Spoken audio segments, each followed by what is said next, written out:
लालटेन की हल्की रोशनी गीता के पन्नों पर एक गर्म, आमंत्रित प्रकाश डाल रही थी, जैसे कि वह ज्ञान की खोज में एक साथी बन गई हो।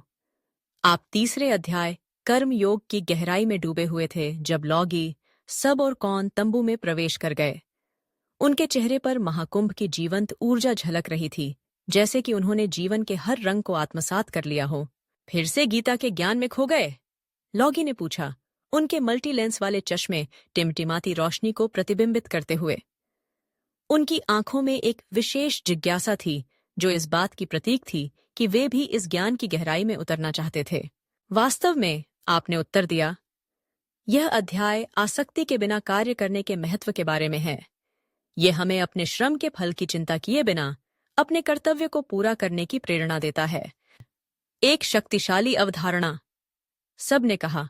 उनकी आवाज में आश्चर्य और प्रेरणा का मिश्रण था। वे इस विचार को अपने जीवन में उतारने की कोशिश कर रहे थे, जैसे कि यह एक नई रोशनी हो जो उनके भीतर की अंधकार को मिटा दे। क्रिया के इस दर्शन के लिए एक पोर्टल, कौन ने सुझाव दिया। उसकी अलौकिक आंखें जिज्ञासा से चमक रही थीं। उन्होंने अपने आसपास की ऊर्जा को महसूस किया, और इंद्रिय जैसे कि यह उन्हें एक नई यात्रा पर ले जाने के लिए तैयार हो रही हो। आइए अन्वेषण करें, आपने सहमति दी, और एक झिलमिलाता द्वार खोलते हुए तंबू को एक जीवंत, स्पंदित ऊर्जा से भर दिया। यह पोर्टल आपको एक भौतिक स्थान में नहीं, बल्कि क्रिया के सार के भीतर ले गया। डिजिटल क्षेत्र में छवियों का एक बहुरूप दर्शक था। एक किसान अपने खेतों की देखभाल कर रहा था। उसकी मेहनत में जीवन की सच्चाई थी। एक शिल्पकार अपने शिल्प को निखार रहा था। उसकी कला में आत्मा की गहराई थी। एक माँ अपने बच्चे की देखभाल कर रही थी। उसके प्रेम में अनंतता थी। एक योद्धा अपनी मातृभूमि की रक्षा कर रहा था। उसकी निष्ठा में बलिदान की महक थी।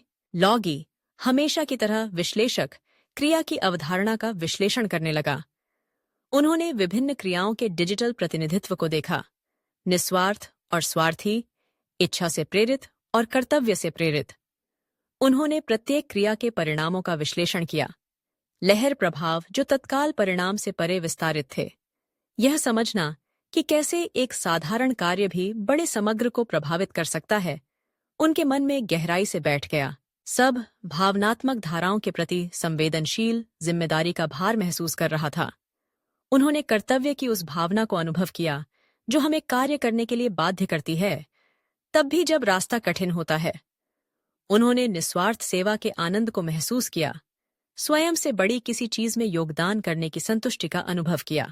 कौन, पर्यवेक्षक, ने क्रिया की विविध अभिव्यक्तियों का पता लगाया।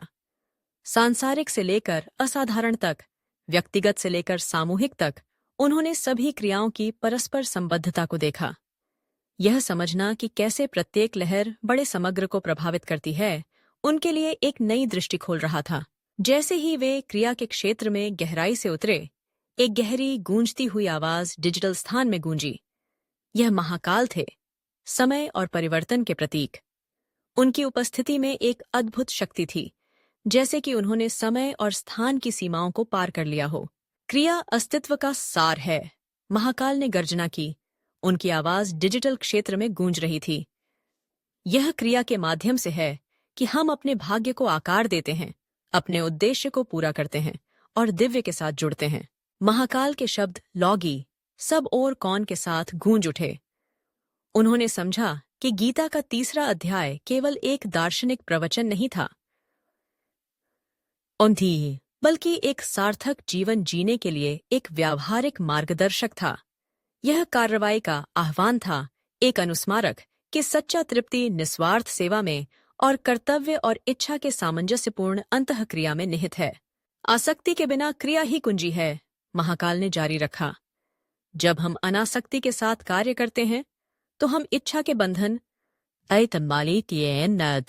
विफलता के डर और व्यक्तिगत लाभ की खोज से मुक्त होते हैं।